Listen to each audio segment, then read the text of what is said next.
The morning mist clung to Thornfield Manor like a shroud, wrapping the ancient stone in layers of grey that softened nothing of its austere magnificence. Autumn had come early to this corner of Yorkshire in 1842, stripping the gardens of their summer splendour and leaving behind skeletal roses that clawed at the October air with thorns bared to the cold. The great house rose from the fog like something conjured from a melancholy dream, all Gothic towers and mullioned windows that reflected nothing but the dying season, and it was to this fortress of stone and silence that Lady Arabella Sinclair came as a bride. The carriage wheels crunched over gravel that seemed to announce her arrival with all the ceremony of a funeral procession, and through the small window she caught glimpses of the estate that was now to be her home, vast, imposing, beautiful in the way that winter itself is beautiful, which is to say beautiful without warmth. Her gloved hands twisted in her lap, worrying at the fine kid leather until she forced herself to stillness, to the composure that had been bred into her bones alongside her breeding. She was a Sinclair, after all, daughter of an old family, whose name still commanded respect, even as their coffers had emptied like sand through desperate fingers, and she would not shame that name by arriving at her new home with fear written plainly across her features. Yet fear lived in her chest nonetheless, a cold companion to the fragile hope she harbored like a candle flame cupped against the wind. This marriage had been arranged with the efficiency of a business transaction, which indeed it was, her family's crushing debts erased in exchange for her hand, her person, her future. The Marquis of Ashford had required a wife of proper lineage, and her father had required a miracle, and so the thing had been accomplished with contracts and signatures, and her mother's tears soaking into Arabella's wedding gown, as it was fitted. She had not met her intended husband until the day they stood before God and society to bind their lives together, and even then she had seen only the sharp line of his profile, the rigid set of his shoulders, the way his jaw remained, clenched throughout the ceremony, as though he were enduring some physical torment. But she was young, and hope is the province of youth,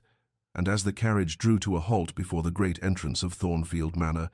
Arabella Sinclair allowed herself to believe that perhaps, in time, this arrangement might transform into something resembling happiness. The footman opened the door, and the cold air rushed in to greet her, carrying with it the scent of dying leaves and damp earth, and something else, something indefinable, that felt like loneliness made manifest. She accepted his hand and stepped down onto the gravel, her dove-grey travelling dress whispering around her ankles, and lifted her eyes to the manor that would be her cage or her castle,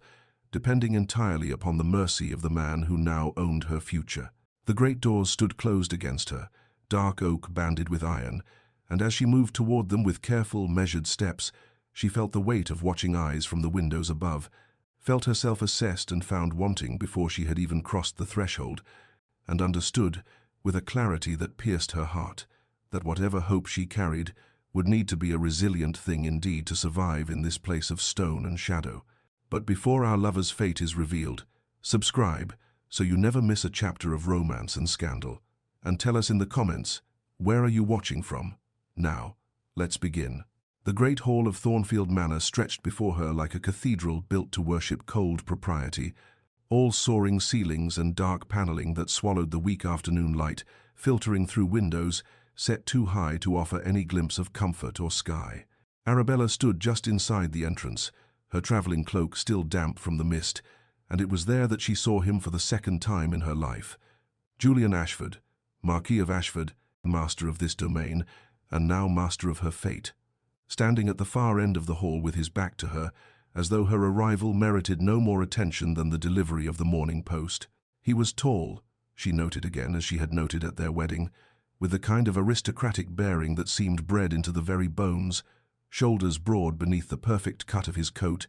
dark hair touched with auburn where the light caught it, and when he finally turned at the sound of the butler's throat-clearing announcement of her presence, she found herself confronted once more with a face of such severe beauty that it might have been carved from the same unforgiving stone as the manor itself. His features were classical, almost cruel in their perfection, high cheekbones, a mouth set in a line that suggested it had forgotten how to curve into anything resembling warmth, and eyes of such a pale grey that they seemed to look through her rather than at her, assessing and dismissing in the same glance. The wedding ceremony rushed back to her in a flood of sensory memory, the way his hand had been cold as marble when he placed the ring upon her trembling finger, the sound of his voice speaking the vows with all the enthusiasm of a man reciting his own death sentence,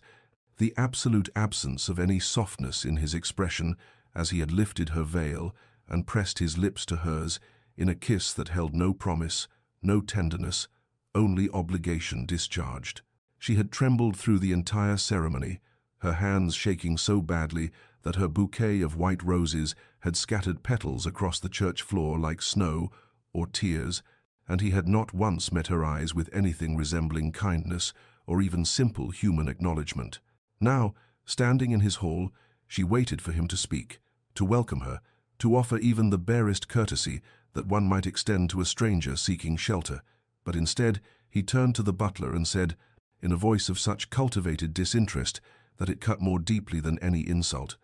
"Mrs. Hartwell will show Lady Ashford to her chambers. See that she has everything required." Not to her, not one word directed to her, though she stood not 20 paces distant, though she was his wife, though every rule of decency demanded at least the pretense of civility. He spoke of her as though she were not present, as though she were a piece of furniture to be stored in an appropriate room, and then he simply walked away, his footsteps echoing against the stone floor with a finality that sounded like doors closing, like keys turning in locks, like the ceiling of a tomb. Arabella stood frozen, confusion and hurt warring in her chest, understanding crystallizing like ice around her heart. This was not to be a marriage of slow warming, of gradual acquaintance growing into affection. This was to be something else entirely, something she had no name for, something that felt like punishment for a crime she had not committed. That first night, alone in chambers that were beautiful and cold and separated from his by what might as well have been an ocean, she lay awake in the darkness and asked the silent room what she had done to deserve this exile, this marriage that was no marriage at all. But the answer that came back was only the sound of wind against ancient windows and the settling of old stones, and she understood that whatever her offense had been, she had committed it simply by existing, by being the woman he had been forced to marry, by being there at all. Mrs. Hartwell appeared the following morning, like an answer to a prayer Arabella had not known how to voice, a woman of perhaps 50 years with kind eyes, set in a face that had known both sorrow and endurance, and there was something in the way she looked at the new Marchioness that spoke of sympathy without pity, understanding without judgment. "My lady," she said, her voice carrying the soft burr of Yorkshire, "I am Mrs. Hartwell, the housekeeper. His lordship has instructed that I am to assist you in learning the management of Thornfield." The words were proper, formal, yet beneath them Arabella heard what was truly being offered, an ally in this fortress of isolation, perhaps the only friend she might find within these walls. They walked through the manor together that first day, Mrs. Hartwell explaining the household routines with efficient grace, and Arabella listened and observed, and began to understand the magnitude of the domain she was expected to oversee, this vast machinery of servants and schedules and traditions that had operated for generations without pause. Yet even as she tried to focus on matters of menus and linens and the proper ordering of a Marchioness's day, she could not help but notice the whispered conversations that ceased when she approached, the pitying glances exchanged between maids, the way the footmen looked at her with a sort of uncomfortable sympathy that made her skin prickle with humiliation. They knew. Of course they knew. In a household of this size, nothing could be hidden, and the fact that their master refused to speak to his new bride, that he avoided her presence as one might avoid contagion, and had surely spread through the servants' quarters like wildfire. She held her head high and pretended not to notice, pretended that her heart was not breaking with each pitying look, and she threw herself into learning the intricacies of household management with a determination born of desperation, for if she could not have her husband's regard, she could at least have purpose, competence, dignity. The days began to establish their cruel pattern. She would wake alone, breakfast alone in her chambers, because the thought of sitting at that vast dining table with only her own thoughts for company was unbearable, and then she would attend to household matters, and all the while she remained painfully aware of where he was, as though she carried some internal compass that pointed always toward his location. Twice she encountered him in corridors, and twice he turned and walked away before she could speak, his face a mask of such deliberate indifference that it felt like a physical blow. Once she entered the morning room to find him reading correspondence, and he simply stood, gathered his papers, and departed without a glance, leaving her standing in the doorway, feeling like a spectre haunting her own life. She began to explore the manor in earnest, partly to learn her new domain, and partly to escape the suffocating loneliness of her chambers, and what she discovered was a house of faded grandeur, a beauty that had been neglected, not from lack of funds but from lack of love, as though the very walls had absorbed the coldness of their master and reflected it back in peeling paint and tarnished fixtures and rooms that had been closed off because no one cared enough to open them. In the portrait gallery on the second floor, she found Julian's ancestors staring down at her with expressions of stern judgment. Generations of Ashfords, with the same aristocratic features, the same pale grey eyes, the same mouths that looked incapable of smiling, and she wondered if coldness was bred into the very bloodline, if warmth was something these people had systematically eliminated from their natures, as one might weed a garden. Yet the house itself whispered of better times, of an era when music had filled the ballroom and laughter had echoed in the halls. And standing alone among the stern-faced portraits, Arabella felt her loneliness intensify into something almost physical, a weight pressing against her chest, and she understood with terrible clarity that one could be utterly alone, even in a house filled with people, perhaps especially in a house filled with people who witnessed one's abandonment and could do nothing to prevent it. Weeks passed with the relentless quality of water wearing away stone, each day identical to the last in its cold routine, and Arabella found that her initial hurt and confusion were slowly transmuting into something else entirely, something more akin to determined curiosity, for she had begun to understand that her husband's silence, however painful, was itself a kind of language, and if she could not engage him in conversation, she could at least learn to read the text of his existence within these walls. She became a student of his habits, observing from careful distances the patterns of his days. He rose early, always before dawn, and rode out across the estate before breakfast, returning with his dark hair wind-scattered and something in his face that looked almost peaceful before the shutters came down again. He took breakfast alone in his study, conducted business with his steward in the mornings, and then most afternoons he disappeared into the east wing of the manor, into the library that she had glimpsed only once, a room of floor-to-ceiling shelves and leather-bound volumes, and the kind of hushed reverence that churches aspired to but rarely achieved. She began to find excuses to pass by the library in the early evenings, and once, when he had left the door slightly ajar, she caught a glimpse of him seated in a chair by the window, with a book open in his hands, and an expression on his face that was utterly transformed from the cold mask he showed the world, something soft and absorbed and almost vulnerable, and she realized with a start that this was where he lived his true life. In these pages, in these stories, in worlds that demanded nothing of him but his attention. When he left the library, she would sometimes slip inside and examine the books he had been reading, running her fingers over volumes of poetry and philosophy, Greek tragedies and modern novels, and she began to construct an image of his inner landscape from these literary breadcrumbs.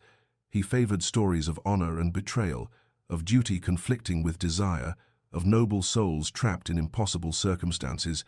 and she wondered what pain had driven him so deeply into these fictional sorrows that he could not bear to remain present in his own life. Yet the greatest puzzle was the contradiction she observed between his treatment of her and his treatment of nearly everyone else on the estate, for she learned through Mrs. Hartwell's careful comments and through her own observations during walks around the grounds that Julian was known among the tenants as a fair and even generous landlord, that he had reduced rents during poor harvests, that he had personally paid for the doctor when old Thomas Weatherby's wife had taken ill, that he had given the blacksmith's son funds to apprentice in London.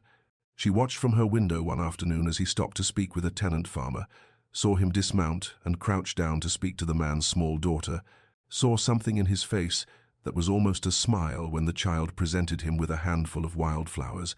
and the tenderness of that moment, brief as it was, made her want to weep with frustration and confusion. He had kindness in him, clearly, compassion and generosity, and even gentleness. So why did he reserve only cruelty for her, only this unbearable silence, only this studied indifference that felt more deliberate than any active hatred could be? Her determination shifted then, crystallizing into something new. She would no longer seek his approval or his acknowledgement, for that path led only to madness and despair. But she would understand him, would decode the mystery of this man who was capable of such contradictions,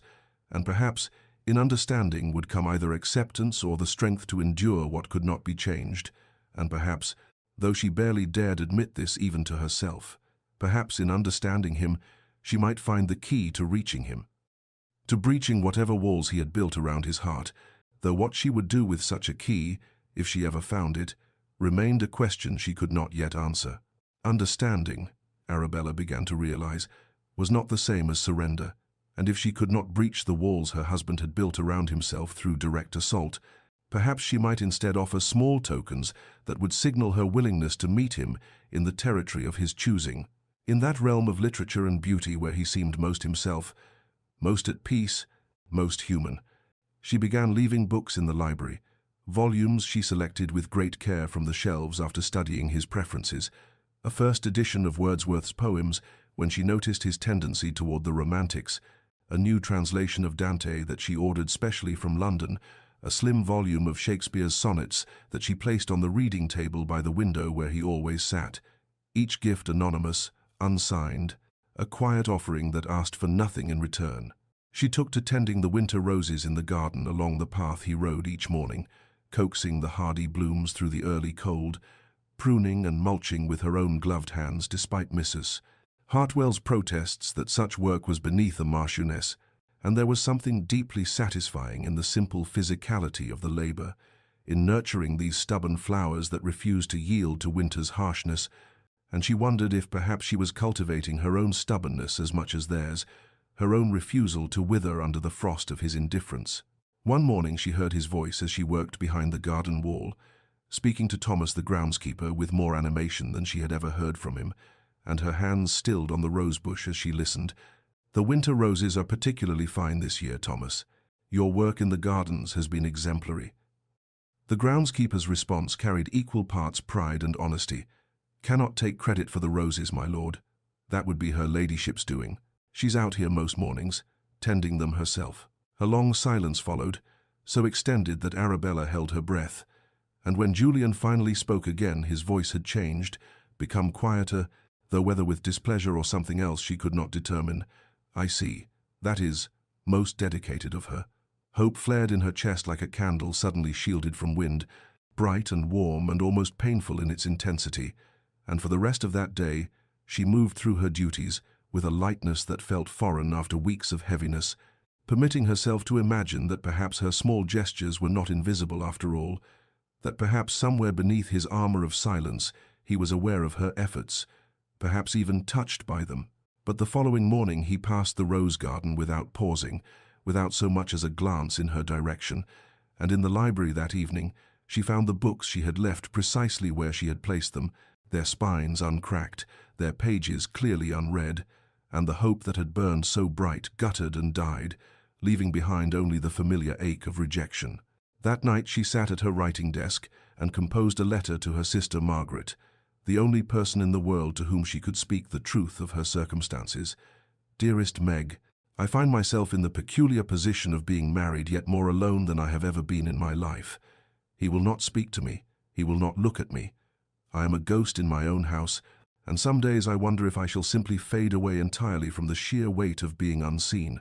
She paused, her pen hovering over the paper as she confronted the question that had been growing in her mind like a shadow. Could she endure this marriage, this half-life of silence and separation, for years, perhaps decades, until death released her from vows that had bound her to a man who would not acknowledge her existence? The question terrified her, not because she feared the answer might be no, but because she suspected, with a grim certainty, that the answer was yes, that she would endure because she had no choice, because her family's survival depended on this marriage, because she had been raised to understand duty and sacrifice,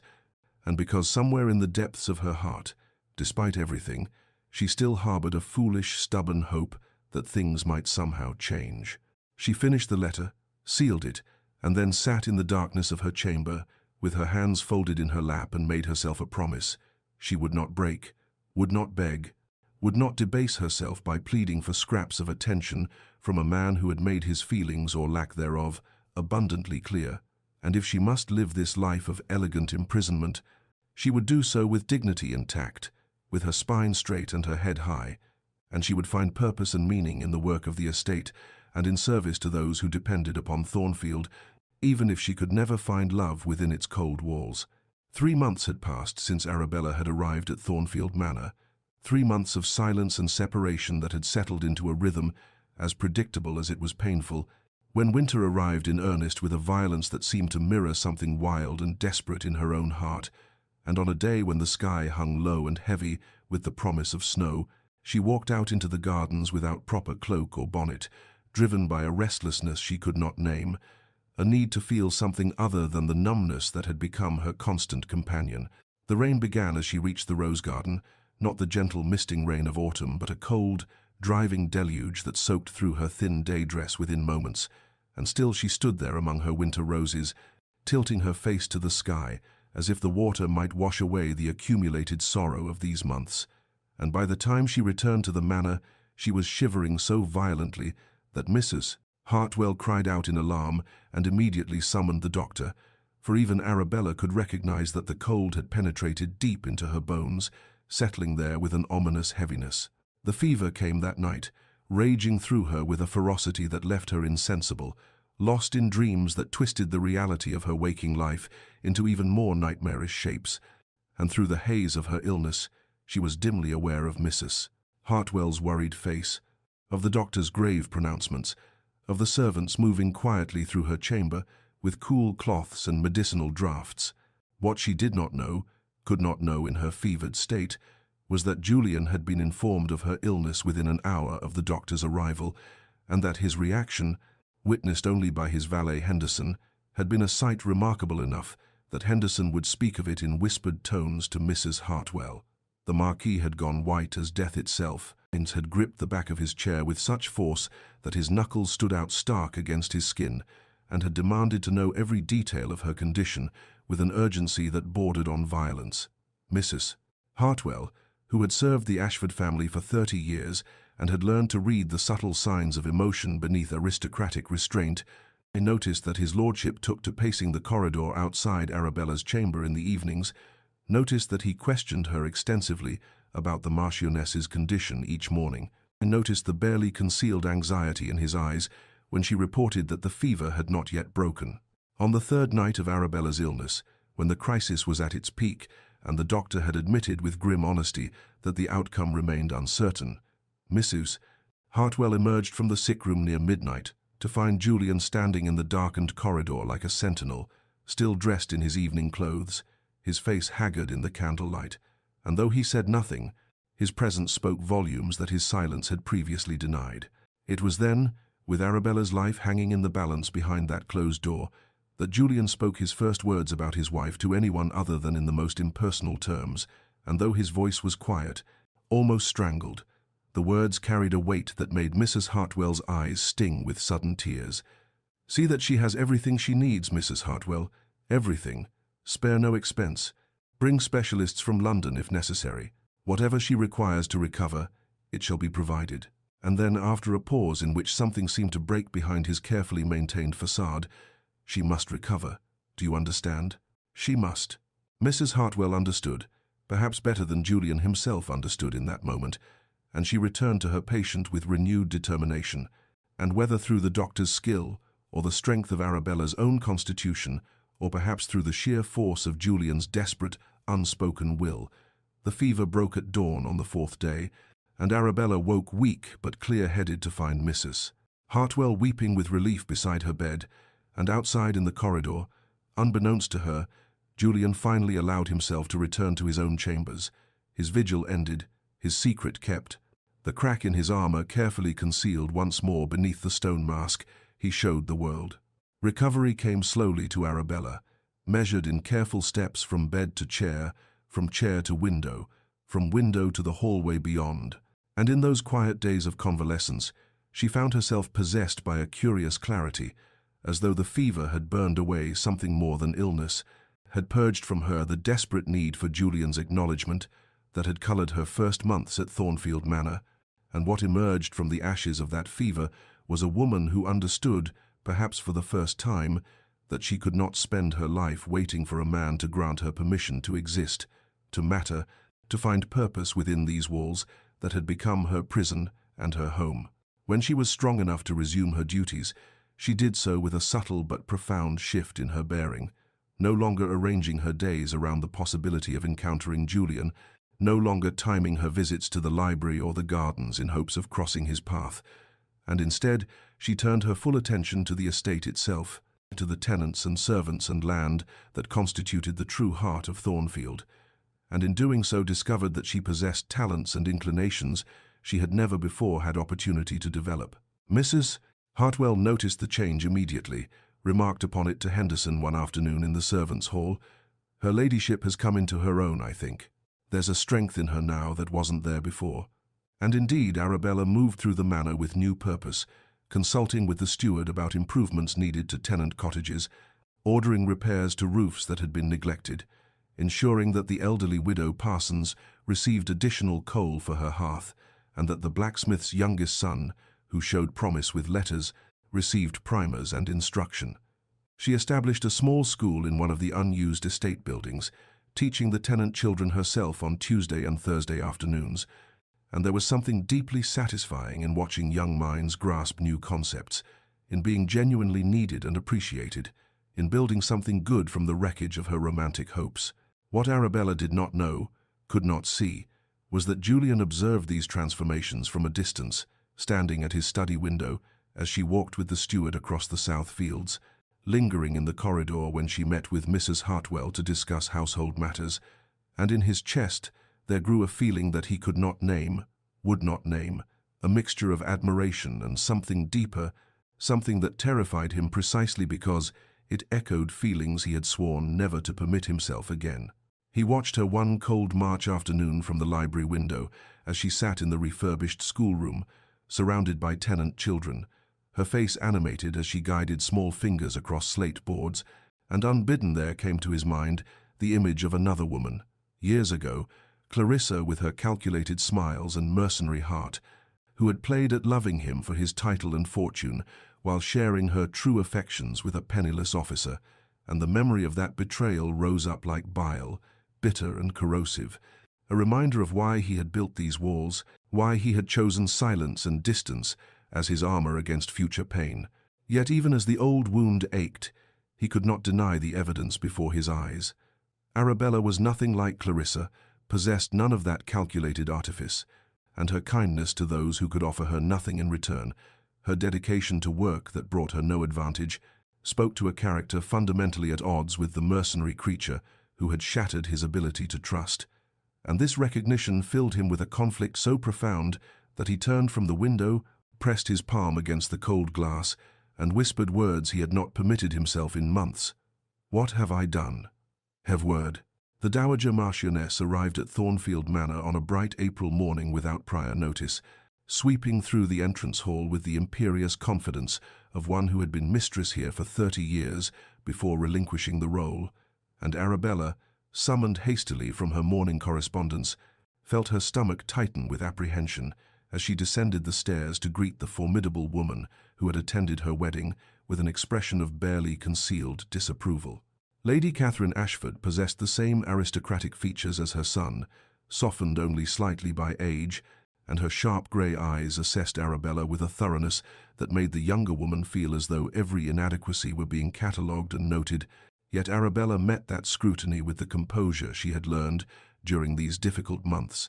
curtsying with perfect propriety and murmuring the appropriate words of welcome. The Dowager's visit, ostensibly a courtesy call to see how the new Marchioness was settling in, revealed its true purpose over tea, when Lady Catherine announced with the casual authority of one accustomed to absolute obedience that she would be hosting a dinner party at week's end to properly introduce Arabella to local society, and that both she and Julian would naturally attend as guests of honor. Arabella's teacup trembled slightly in her hand, for she understood immediately what this meant. The first time she and Julian would be required to appear together publicly as husband and wife, to perform the pantomime of marital unity before the watching eyes of society, and the prospect filled her with a dread so profound she could barely form words to acknowledge the announcement. The week that followed passed in a blur of preparation, Mrs. Hartwell consulting endlessly about appropriate attire, while Arabella tried on gown after gown, seeking something that would armor her adequately for the ordeal ahead, finally settling on a dress of deep sapphire silk that brought out the blue of her eyes and lent her pale complexion a becoming luminosity. On the evening of the dinner party,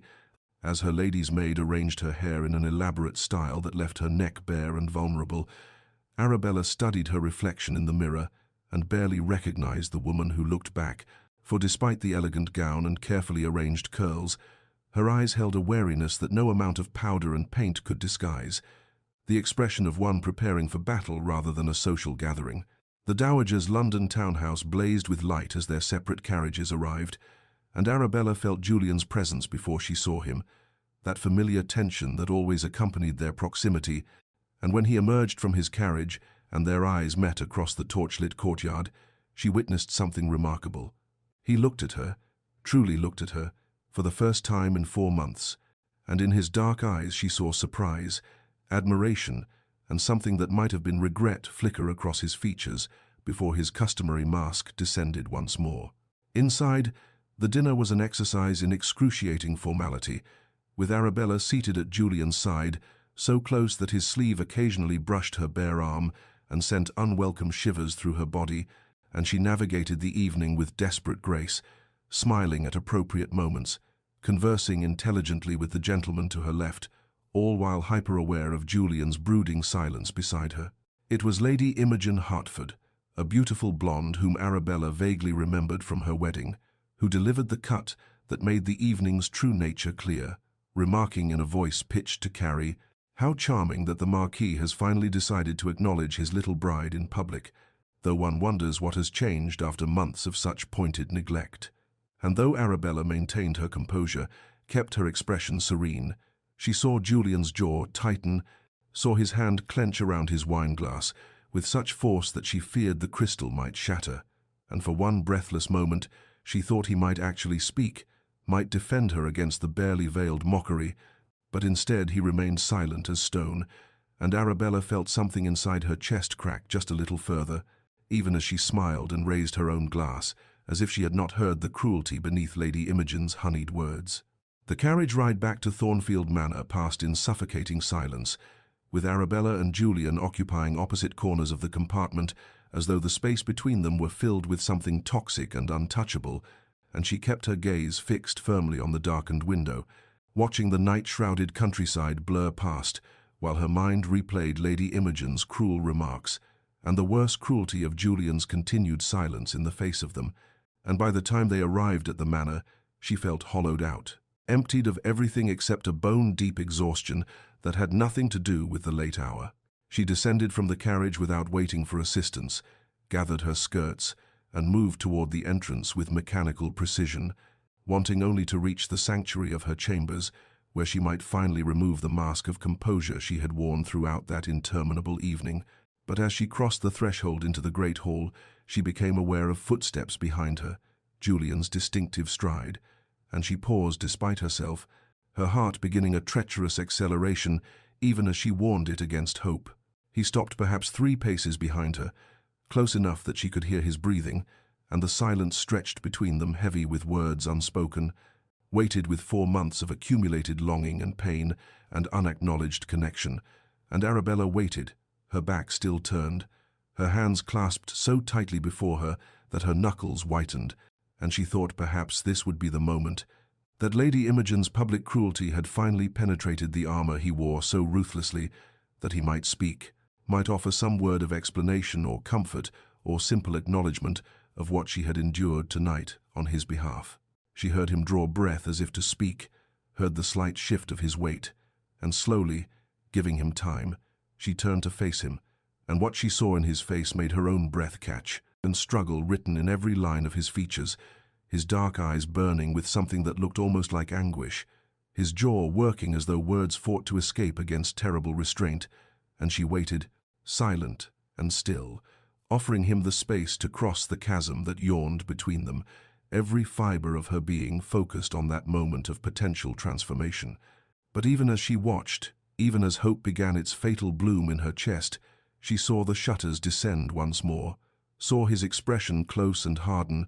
saw him step backward as though she were something dangerous from which he must retreat, and without a word, without a single syllable after that eloquent struggle, he turned and walked away, his footsteps echoing through the hall until they faded into the depths of the house and left her standing alone in the flickering candlelight. Arabella stood frozen for a long moment, trembling with the effort of maintaining her composure, and then, with the careful deliberation of one who has suffered a mortal wound but refuses to acknowledge it, she proceeded up the stairs to her chambers, dismissed her waiting maid with a gentle firmness that brooked no argument, and only when the door was closed and locked behind her did she allow the tears to come, sinking onto the edge of her bed as 4 months of accumulated grief and loneliness and rejection poured out in silent, wrenching sobs that shook her entire frame. What she could not know, could not see, was that Julian stood in the corridor outside her door, one hand raised and frozen halfway to knocking, his own face contorted with anguish as he listened to the sound of her weeping, each sob like a blade between his ribs, and the war within him raged with renewed violence, his fear of betrayal, his certainty that opening his heart again would lead only to destruction, battling against the undeniable truth that in protecting himself from potential pain, he was inflicting real and terrible suffering on a woman who had done nothing to deserve it, and after an eternity he lowered his hand, pressed his palm flat against the door, as though he might somehow reach through the wood to comfort her, then turned and walked away,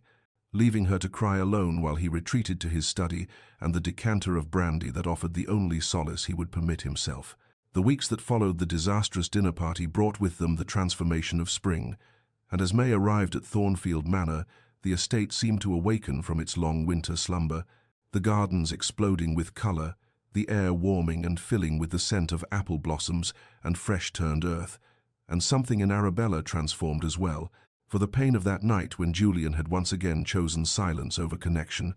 had burned away the last of her desperate hope and left in its place something harder and perhaps more valuable, a determination to find contentment within the confines of her circumstances rather than perpetually yearning for what would never be given. She threw herself into estate management with renewed purpose, working alongside the steward to plan crop rotations and repair tenant cottages, establishing a small school in the village where children might learn their letters, organizing a lending library from Thornfield's extensive collection so that those who wished to improve themselves might have the means to do so, and in this work she found a satisfaction that had nothing to do with her husband's approval or acknowledgement, a sense of purpose that belonged to her alone. The servants, who had initially pitied the young Marchioness for her husband's coldness, now spoke of her with genuine affection and respect, marveling at how she remembered each of their names and inquired after their families, how she rolled up her sleeves to help in the still-room during preserving season,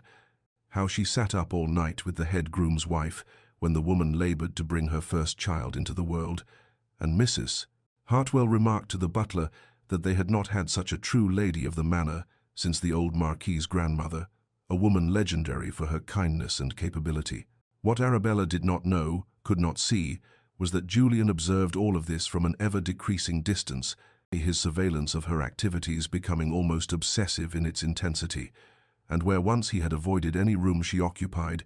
now he found reasons to be near, standing in shadowed doorways to watch her arrange flowers in the hall, positioning himself at study windows that overlooked the gardens where she worked,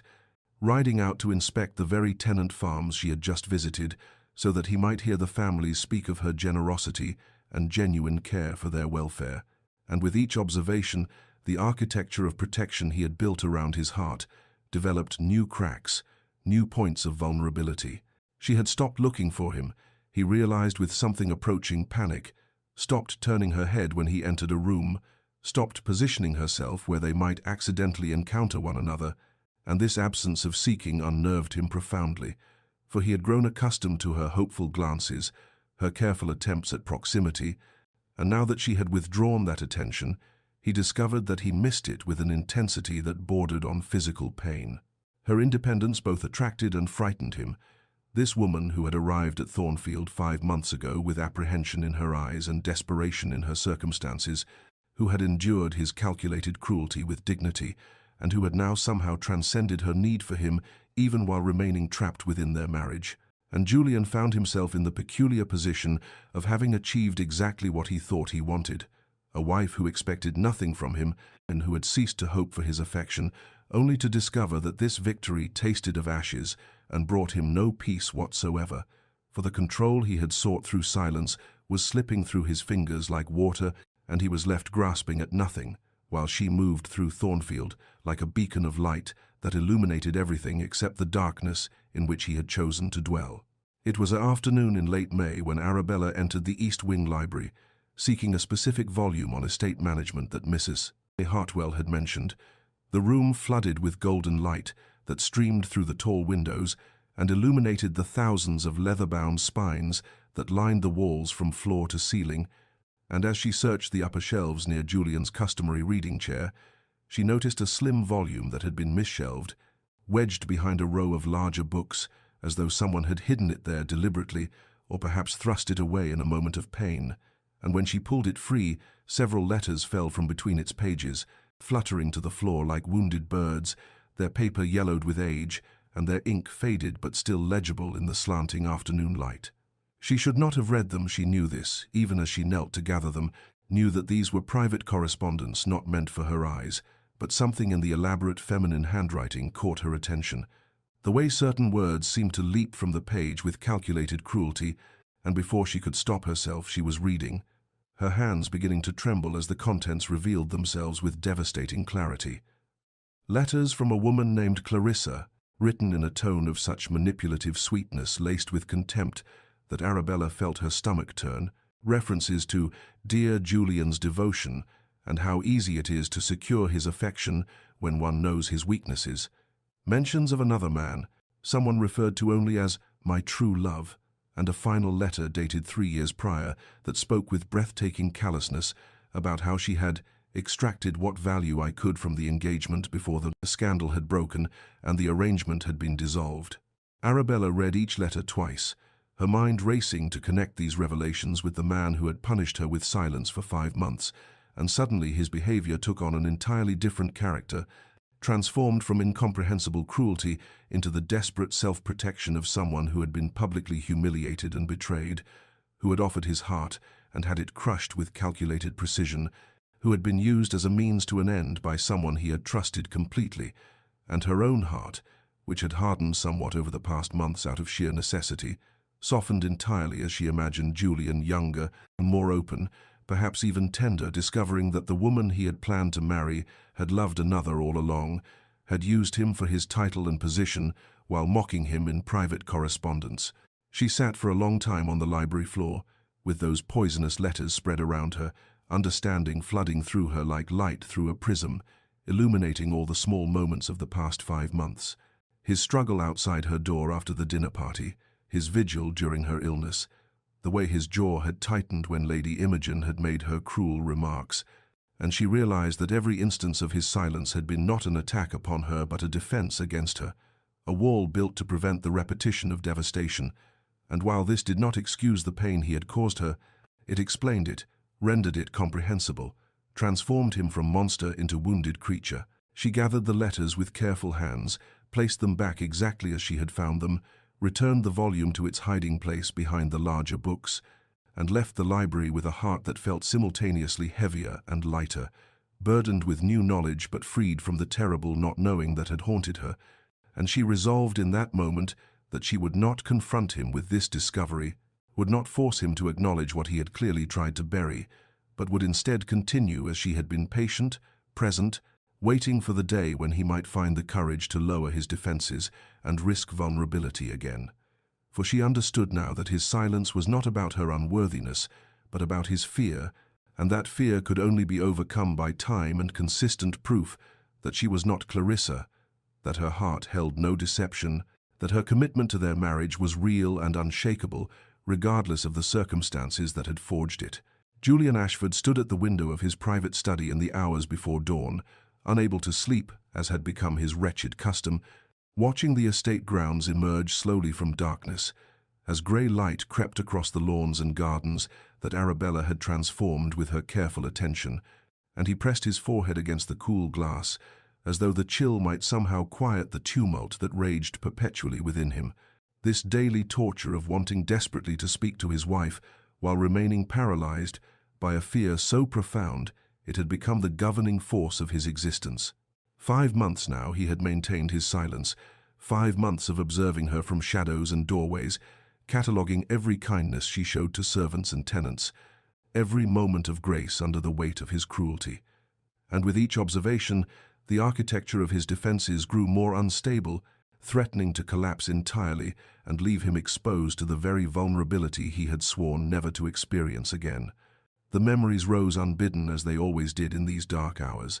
Clarissa's face when she had laughed at his discovery of her betrayal, the malicious amusement in her eyes as she explained with perfect composure that she had never loved him, had only accepted his proposal because her true love, a penniless younger son, could not offer her the title and position she craved, and that she had planned to marry Julian for his name while maintaining her affair with discretion. But since the scandal had broken, she would simply pursue more amenable arrangements elsewhere, and was he not fortunate, she was releasing him from such an obviously doomed match. He had been 26 then, young enough to believe that love conquered all obstacles, naive enough to trust completely, and the public humiliation that followed the whispers at social gatherings, the pitying looks, the barely concealed amusement that the proud Marquis of Ashford had been made such a spectacular fool had scorched something essential from his soul, left him convinced that vulnerability was synonymous with destruction and that trust was merely the prelude to betrayal. His father, dying 2 years later, had extracted a promise from him with his final breaths, that Julian would remarry, produce an heir, fulfill his duty to the family name, regardless of his personal devastation. And Julian had agreed because one did not refuse a dying father's request, but he had determined that this time he would maintain absolute control, would select a bride from such desperate circumstances that she would never dare deceive him, would keep her at such distance that she could never truly wound him, and Arabella had seemed perfect for this cold calculus, beautiful enough to satisfy appearance, desperate enough to be controlled, gentle enough to manage easily. Except nothing had proceeded according to his plan, for Arabella had proven impossible to categorize or predict, her dignity in the face of his cruelty more affecting than tears would have been, her gradual withdrawal into independence more devastating than her initial attempts at connection, and now Julian found himself in the peculiar agony of having achieved exactly the isolation he had sought, only to discover that it brought no safety, only a different species of pain, sharper and more constant than anything Clarissa had inflicted. He wanted to speak to Arabella, God, how he wanted to speak to her, to explain himself, to apologize, to ask if perhaps they might begin again, but each time he gathered his courage, the memories rose like a wall between them. Clarissa's laughter, the public shame, the sickening certainty that he was fundamentally unlovable, that anyone who claimed affection for him was simply better at concealing their true motives, and his throat would close, and the words would die unspoken, and he would retreat once more into the prison of his own construction, while across the house Arabella moved through her days with increasing self-sufficiency, requiring less from him with each passing week, and Julian watched his plan to keep her at distance succeed so completely that he was losing her without ever having had her at all. His control revealed as the illusion it had always been, leaving him grasping at shadows, while the substance of what they might have been together slipped irrevocably beyond his reach. The rose garden had become Arabella's particular sanctuary in these late spring weeks, a place where she could lose herself in the practical work of tending the climbing varieties that covered the southern wall of the manor, their blooms heavy with fragrance that reminded her of her childhood home, and on this particular morning she had decided to prune the highest canes that had grown wild over the winter, reaching above her head with shears while balanced precariously on the old wooden ladder that the groundskeeper had warned her was unstable, but which she had assured him would serve well enough for this small task. She was deeply absorbed in her work, the physical labor providing relief from the constant awareness of Julian's presence somewhere in the house, that peculiar tension that had become the permanent condition of her existence, and she did not hear his approach along the gravel path, did not know he had paused at the garden entrance, as was his custom these past weeks. Observing her with that intensity, she sometimes felt like heat against her skin, but never permitted herself to acknowledge directly. The ladder shifted beneath her weight, as she stretched to reach a particularly stubborn cane, the old wood creaking in warning, and she felt the precise moment when the leg gave way, felt gravity claim her in that suspended instant, before falling when the mind comprehends disaster. But the body has not yet experienced it, and she gasped as the world tilted sickeningly, and she began to drop backward toward the stone path below. Julian moved with a speed that seemed impossible given the distance between them, covering the garden length in what could only have been seconds, though to Arabella it felt like an eternity of falling. And suddenly there were hands on her waist, strong and sure, breaking her descent and pulling her against a solid chest, and the impact of landing in his arms, rather than on unforgiving stone, drove the breath from her lungs in a rush of shock and relief. The world stopped in that moment, suspended as completely as she was suspended in his embrace, and Arabella found herself staring up into Julian's face from a distance of mere inches, close enough to see the gold flecks in his dark eyes, close enough to feel his breath against her cheek, close enough to observe the way his pupils dilated as they stared at each other with an intensity that made her heart hammer against her ribs. With such force, she was certain he must feel it through the layers of fabric that separated them. His hands remained on her waist where they had caught her, his fingers pressing into her sides with a firmness that bordered on desperation, and she watched his throat work as though he were trying to swallow words, watched his lips part as though speech might finally emerge after 5 months of silence, and she held her breath, hoping and fearing in equal measure, being suspended, not just in his arms, but in the possibility of this moment becoming the transformation she had waited for with such patient anguish. "My lord," she whispered, her voice barely audible, and she felt him flinch at the sound as though she had struck him, saw something crack in his expression, some careful control, giving way to raw emotion, and for 3 heartbeats she was certain he would speak, certain the wall between them would finally crumble, but then his face shuttered once more, and he set her on her feet with a gentleness that contradicted the abruptness of his withdrawal, and without a word he turned and walked away, though not before she saw his hands trembling at his sides, shaking with what might have been fear or desire or both. And long after he had disappeared into the house, Arabella stood in the garden touching her waist where his hands had been, feeling the ghost of his touch like a brand against her skin, and despite everything, despite 5 months of silence and loneliness and confusion, she felt hope kindle in her chest once more, fragile and tentative but undeniably real, because a man who trembled after touching his wife was not a man who felt nothing, and perhaps silence was not the opposite of love, but merely its terrified guardian. The Dowager Marchioness arrived at Thornfield Manor 3 days after the incident in the garden, her carriage pulling up to the entrance with the decisive authority that characterized all her actions, and she swept into the house with the kind of purpose that made servants step quickly aside, and Julian, upon being informed of her presence, feel an uncharacteristic flutter of something approaching apprehension, for his mother possessed the singular ability to see through every defense he had ever constructed, and had never hesitated to dismantle them with surgical precision when she deemed it necessary for his own good. He received her in the drawing-room with the formal courtesy their relationship demanded, bowing over her hand and inquiring after her health and journey. All the small rituals of their class, that provided a veneer of civilization over what he suspected would prove to be a deeply uncomfortable conversation, and his mother endured these pleasantries for precisely the amount of time propriety required before dismissing them with a wave of her gloved hand and fixing him with a look that had made him confess childhood transgressions decades ago, and had lost none of its efficacy in the intervening years.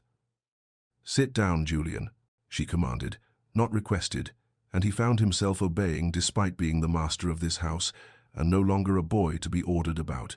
settling into the chair across from hers, while she regarded him with a mixture of exasperation and concern that made something in his chest tighten painfully. "I have been patient," she began, her voice carrying that particular tone that indicated her patience had reached its absolute limit.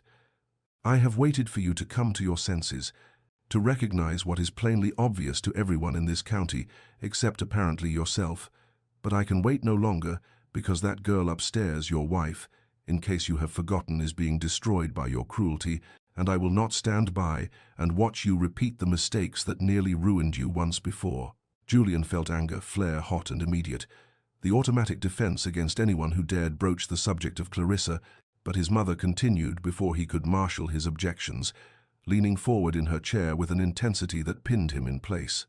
"Do not," she said sharply, "do not dare to claim this is about protecting yourself, because we both know that what you are doing to Arabella has nothing to do with protection and everything to do with cowardice. With your refusal to acknowledge that not every woman is Clarissa Pemberton, that not every offer of affection is a disguised betrayal, and that by treating your innocent wife as though she were guilty of another woman's crimes, you are becoming the villain in your own story, rather than the victim you insist on remaining." The words struck like physical blows, each one landing with devastating accuracy on wounds Julian had convinced himself were long healed, and he rose from his chair in agitation, pacing to the window because he could not bear to meet his mother's eyes while she dismantled the careful justifications he had built around his behavior these past 5 months. "You know nothing of what I endured," he said, his voice low and rough with suppressed emotion.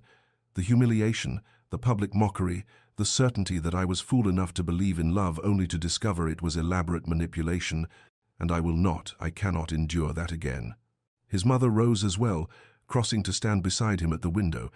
and when she spoke her voice had softened, though it lost none of its directness. "I know everything of what you endured, my son. I was there through all of it. I held you through the worst of it. And I know that Clarissa Pemberton was a mercenary creature who saw you as a stepping stone to position rather than as a man worthy of love. But Julian, that girl loves you, yes, loves you. You fool, I have seen it in her eyes every time your name is mentioned, in the way she has tried so desperately to make a home in this mausoleum you've created, in her dignity, in the face of treatment that would have broken a lesser woman. And you are destroying her and yourself with this silence,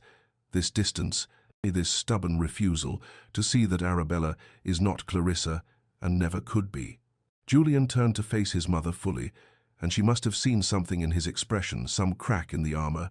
some admission of the agony he had been living with, because her face softened further, and she reached up to cup his cheek as she had when he was a child. "Release her or claim her properly," she said gently but firmly,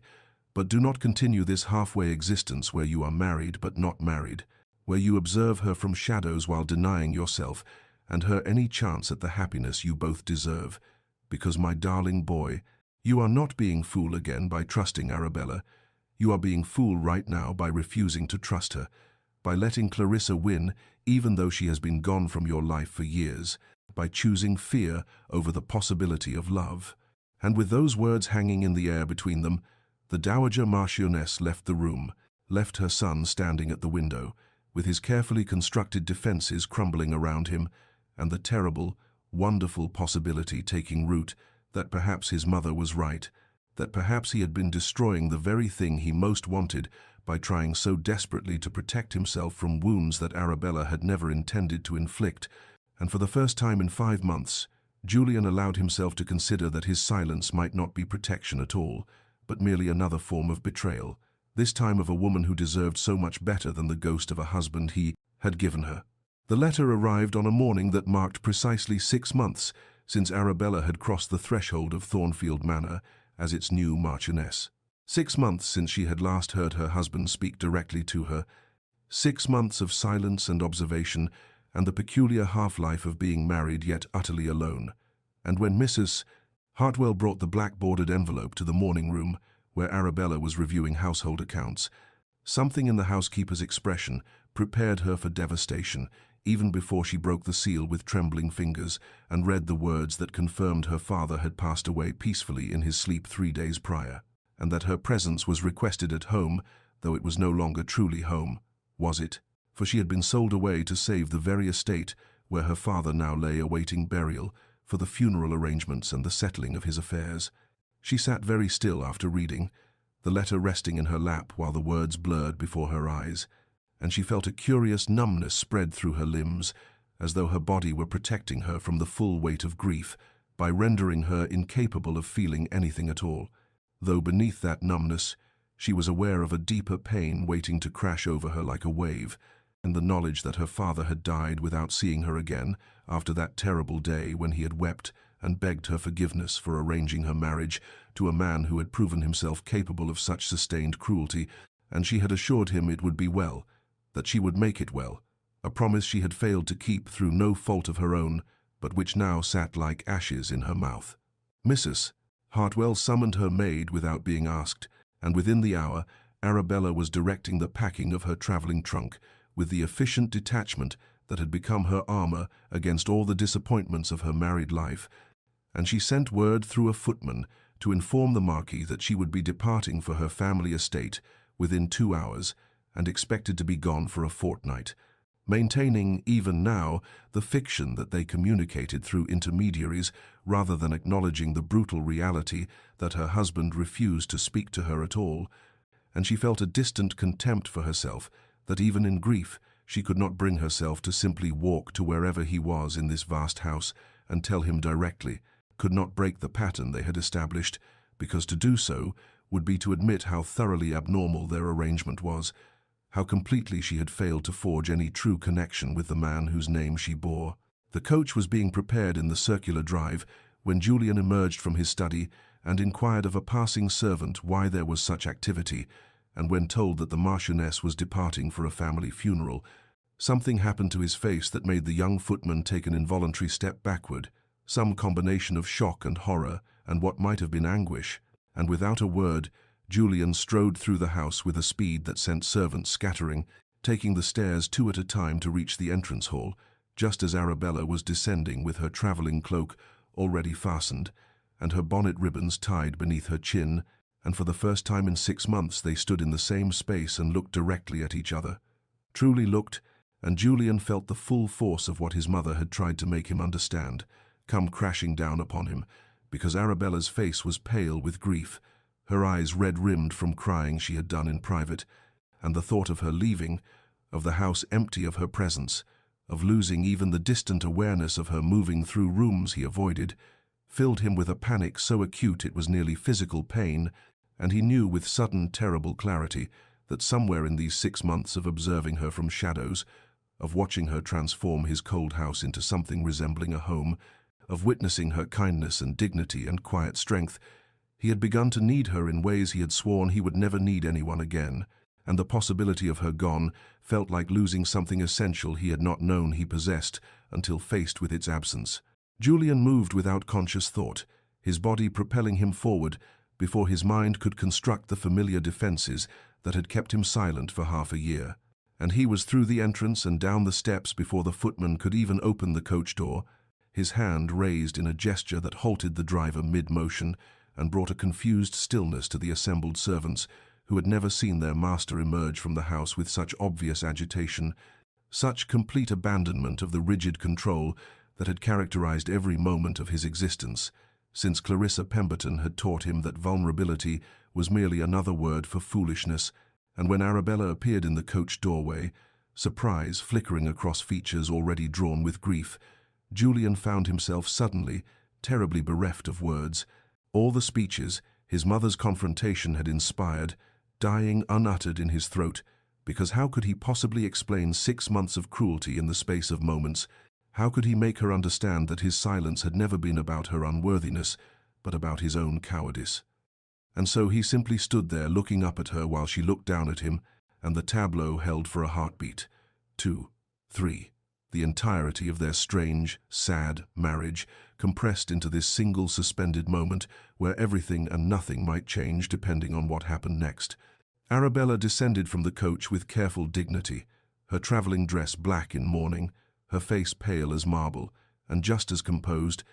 and she waited with the patience that had become her defining characteristic through these long months,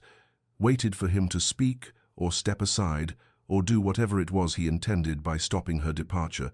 and Julian saw in her eyes that she expected nothing, that 6 months had taught her not to hope for words from him, and that resignation struck him with more force than anger ever could have, because she had stopped believing he was capable of giving her anything beyond silent observation and cold distance, and the knowledge that he had done this to her had reduced a woman of warmth and courage to this careful emptiness, made him despise himself with an intensity that was almost cleansing in its completeness. He opened his mouth and nothing emerged, his voice unused for direct address to her, rusty with disuse in all the ways that mattered failing him at the moment he most needed it, and he saw something flicker in Arabella's expression, some last fragile hope beginning to die, and then a single tear escaped to slide down her cheek, just one, tracking a silver path through the powder she had applied to hide the ravages of her grief, and she spoke into his silence with a dignity that destroyed him. "My lord," she said, and her voice was steady despite that tear, steady and exhausted and unbearably sad. "I have endured your silence for 6 months. I have lived as a ghost in your house, and accepted that this is to be the sum of our marriage. But my father is dead, and I must go to him. So I ask you now, may I have leave to bury my father, or will you deny me even this?" The words fell between them like stones into still water, and Julian felt something crack apart in his chest, some final barrier he had constructed against feeling too much, against risking too much, and suddenly the fear that had governed his every action since Clarissa seemed small and contemptible compared to the reality of Arabella's tear, her dignified sorrow, her assumption that he would deny her even the basic compassion of mourning, and he understood with devastating clarity that in protecting himself from the possibility of betrayal, he had become the betrayer and had inflicted on an innocent woman the very cruelty he had sworn never to endure again. And the realization broke him completely, shattered every defense until he stood before her as raw and exposed as he had been in those first days after Clarissa's deception. And from that brokenness he found at last his voice. "Forgive me," Julian said, and the words came out raw and broken, his voice roughened by months of restraint and the weight of emotion he had imprisoned behind silence. And Arabella stared at him as though he were a spectre made suddenly corporeal, her eyes wide with shock, because these were the first words he had spoken directly to her in 6 months, the first acknowledgement that she existed as more than a piece of furniture to be avoided. And Julian saw her astonishment and felt it like a blade between his ribs, evidence of how completely he had severed any expectation of normal discourse between them, and he reached out with a hand that trembled visibly and said again, "Forgive me, please, come back inside, let me—" But his voice broke on whatever he had meant to say next, and Arabella allowed him to take her arm and guide her back up the steps, while the assembled servants tried very hard to appear as though they were not witnessing the most extraordinary scene in the manor's recent history, their master actually touching their mistress,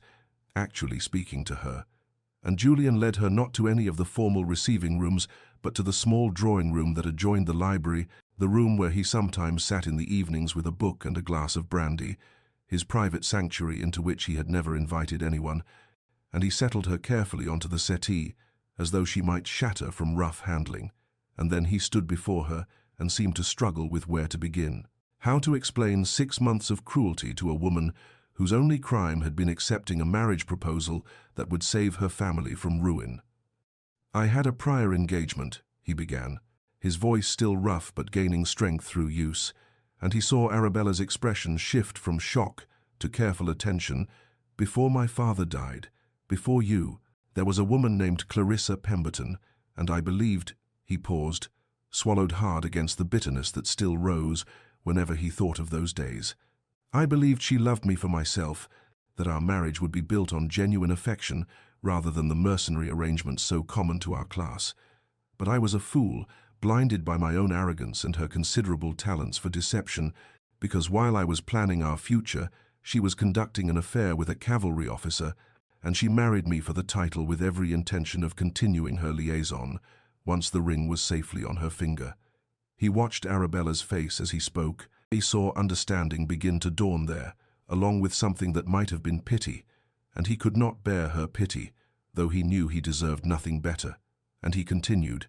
"The scandal was considerable when the affair became public, and I obtained an annulment through channels that need not concern you, and I vowed I would never again allow anyone close enough to make a fool of me, that if I must marry, and my father's deathbed demand that I produce an heir made marriage unavoidable, then it would be to someone who understood from the beginning that ours would be an arrangement of convenience only, and I would provide for her materially but never emotionally, and when your father's circumstances made you available, I thought—" He stopped, shame flooding through him at the memory of his calculated coldness. "I thought silence would protect me from caring, from being vulnerable, from risking again the humiliation Clarissa had dealt me. But Arabella, I was wrong, so terribly wrong, because you are not Clarissa, You have never been anything but good and patient and kind, and I have repaid that kindness with a cruelty that shames me." Julian saw the understanding in Arabella's eyes and felt both relief and deeper shame, because she had already discovered the letters and already pieced together the story of his humiliation and chosen to respond with patience rather than confrontation, and this knowledge that she had known and still extended grace made his cruelty these past months seem even more monstrous. And he continued speaking because now that the dam had broken, he could not seem to stop the flood of words, all the observations and acknowledgments he had denied himself through 6 months of self-imposed silence. "I watched you," he said, and his voice dropped lower, became almost confessional in its intimacy. "Every day I watched you, catalogued every kindness you showed to the servants, to the tenants, to the very gardens themselves. I saw you leave books in the library, and I read every single one because they were your recommendations, and I wanted to know your mind. I stood in the shadows when you taught the tenant children to read and marveled at your patience. I heard you speak gently to Mrs. Hartwell about her rheumatism and watched you implement changes to make the staff's lives easier, and every act of goodness was like a stone added to the crushing weight of my own cowardice, because I could see that you were everything. Clarissa was not genuine where she was false, kind where she was cruel, patient where she was demanding, and yet I could not let go of my fear,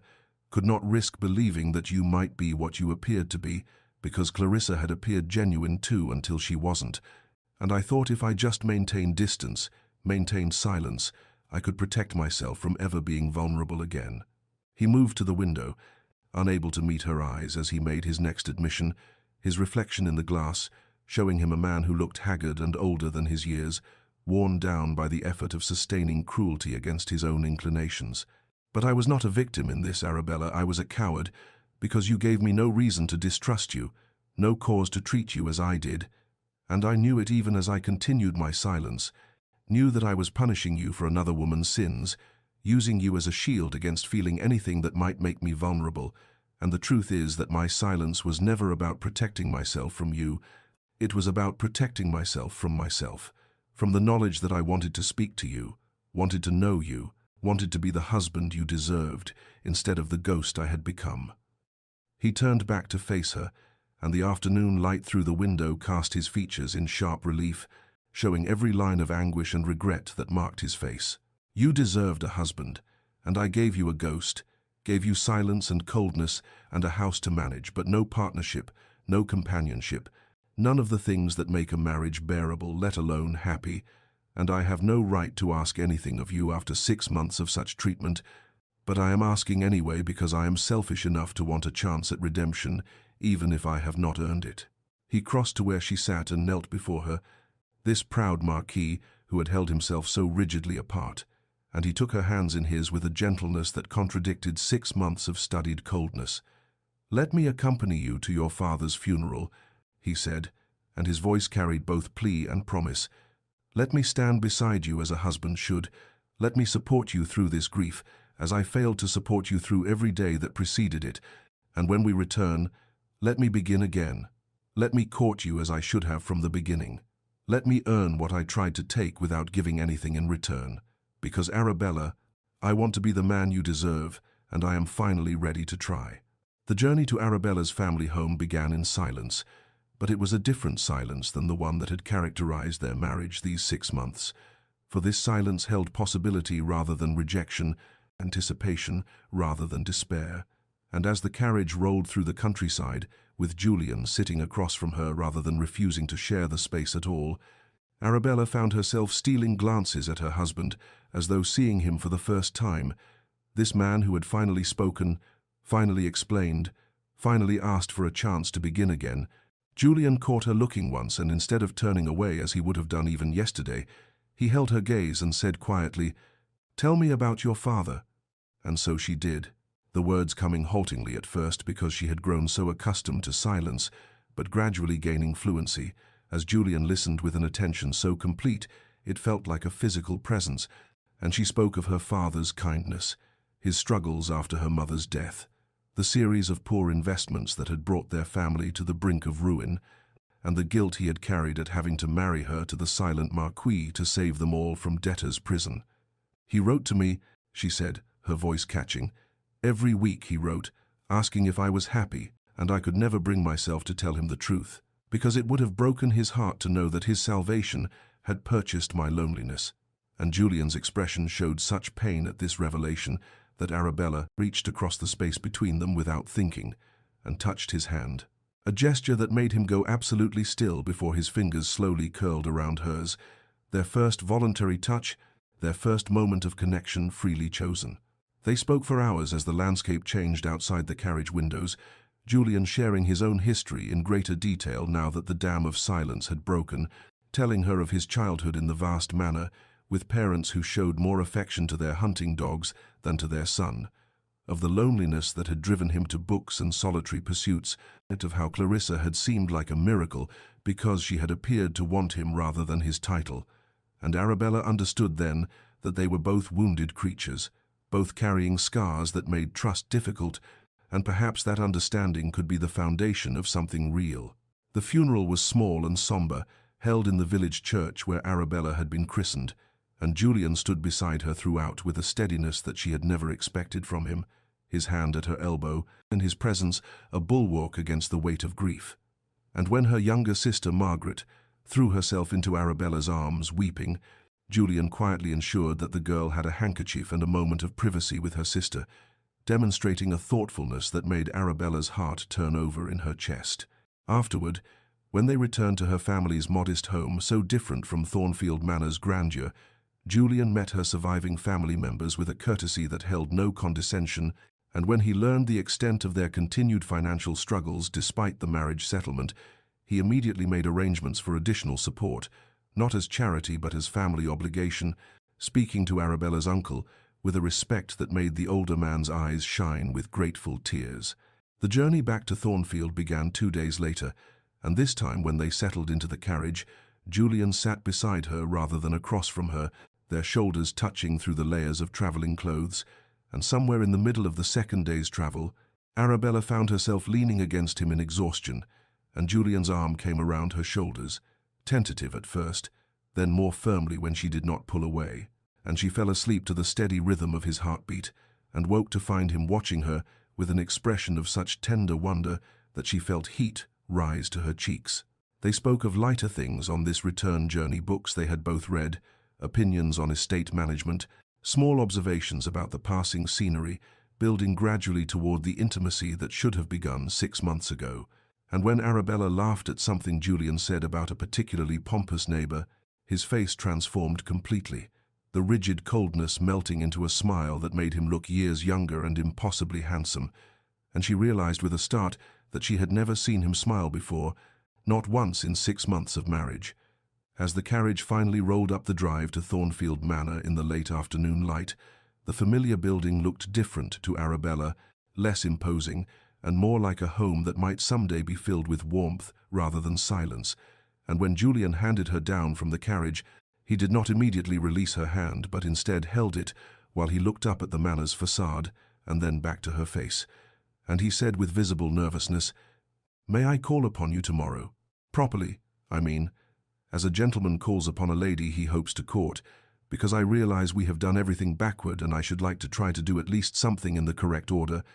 And Arabella, feeling hope bloom in her chest like the roses she had tended through the long winter, smiled and said softly, "Yes, my lord, you may call upon me tomorrow." And the expression of relief and joy that crossed Julian's face was worth every moment of loneliness she had endured to reach this beginning. 3 years had passed since that day when Julian had finally broken his silence, and Thornfield Manor had transformed so completely that it seemed impossible it had ever been the cold mausoleum of Arabella's first arrival, for now in the fullness of late spring the gardens blazed with color, the windows stood open to admit sunshine and birdsong, and the halls rang with warmth and laughter, instead of echoing with loneliness and unspoken grief. Arabella sat in the rose garden she had once tended as an act of desperate hope, but now she tended it as an act of joy, and beside her on a blanket spread across the grass, their son, 2-year-old Thomas, named for her father, played with wooden blocks while Julian lounged nearby, his hand occasionally reaching out to steady the child or to brush against Arabella's arm in one of the countless small touches that characterized their days now. These constant physical reassurances that they were real, that they were together, that the silence had been conquered by connection. Julian caught her watching him and smiled, that transformation of his features that still made her heart catch even after 3 years of seeing it daily, and he said softly, "What are you thinking, my love?" And she replied truthfully, "I was remembering the first day I arrived here, how frightened I was, how certain I was that I had married a man who would never see me as anything more than an obligation." And Julian's expression grew serious as he reached for her hand, bringing it to his lips in a gesture that had become habitual between them. "I see you," he said, as he had said countless times since that day of confession. "I see you, Arabella, and I thank God every morning that you had the patience to wait for me to find my courage." And she leaned into him, remembering the long months of silence, but remembering more clearly the moment when everything had changed, when her single tear had broken through his defenses and he had finally spoken, finally explained, finally begun the work of becoming the husband she deserved. She thought of their first kiss, which had come 2 weeks after his formal call upon her, when he had courted her in her own home, with flowers and conversation and trembling earnestness, and she had finally taken mercy on his nervousness and kissed him herself, surprising them both with her boldness, but more with the passion that had ignited between them once the walls had finally come down. And she remembered, too, their wedding night remade not the cold, silent horror of the first one, but the tender, passionate claiming that had come months later when Julian had asked her permission to truly be her husband, and she had granted it with her whole heart. Their son laughed suddenly, a bright sound that drew both their attention, and Julian scooped the child up with practiced ease, holding him high and making him giggle with delight. And Arabella watched her husband with their son, and felt such fullness in her chest that it seemed impossible she had ever been the lonely girl who had walked these halls in silence and despair. The life they had built together was not perfect. They still had moments of misunderstanding, still carried scars from their difficult beginning, but it was real and hard-won and precious beyond measure. And Arabella knew that the patience she had shown, the determination not to break even when breaking would have been easier, had purchased something far more valuable than mere survival. It had purchased transformation, redemption, and a love that was all the stronger for having been forged in the crucible of suffering and silence. Dear listener, perhaps you have found yourself in a place of silence, in a relationship or circumstance where you give and receive nothing in return, where patience seems like foolishness and hope feels like a luxury you can no longer afford. And if so, know this. Arabella's story teaches us that some transformations cannot be rushed, that some walls must be dismantled brick by careful brick rather than demolished in a single moment, that sometimes the greatest act of courage is not the dramatic gesture, but the quiet persistence of showing up day after day with grace and dignity intact. Not every silence will end as Arabella's did. Some silences must be walked away from. Some walls were never meant to be scaled, but there is profound strength in maintaining your own integrity while others find their way, in refusing to let another person's wounds make you cruel in return, in choosing patience without becoming a martyr to it. The key is in knowing the difference between patience that comes from hope and patience that comes from fear, between waiting for transformation and waiting for permission to exist. And Arabella knew that difference, because even in her patience she maintained her sense of self, her purpose, her determination to be fully human, even when her husband was giving her only silence in return. May you find the wisdom to know when to wait and when to walk, when to persist and when to protect yourself. And may you understand that the patience that leads to transformation is always grounded in self-respect rather than self-abandonment. And if you have been the one hiding behind silence and walls, may you find the courage Julian found to speak your truth before it is too late,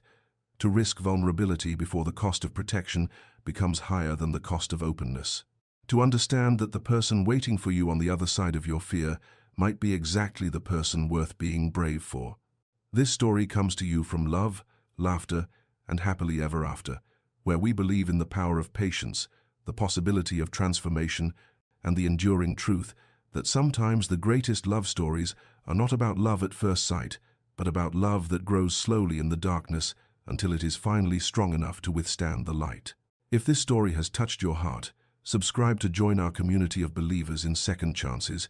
and may you rest well tonight, knowing that no silence lasts forever, that every wall can be dismantled, and that patience paired with hope is never wasted, for it plants seeds that may take seasons to grow, but will bloom all the more beautifully for the waiting.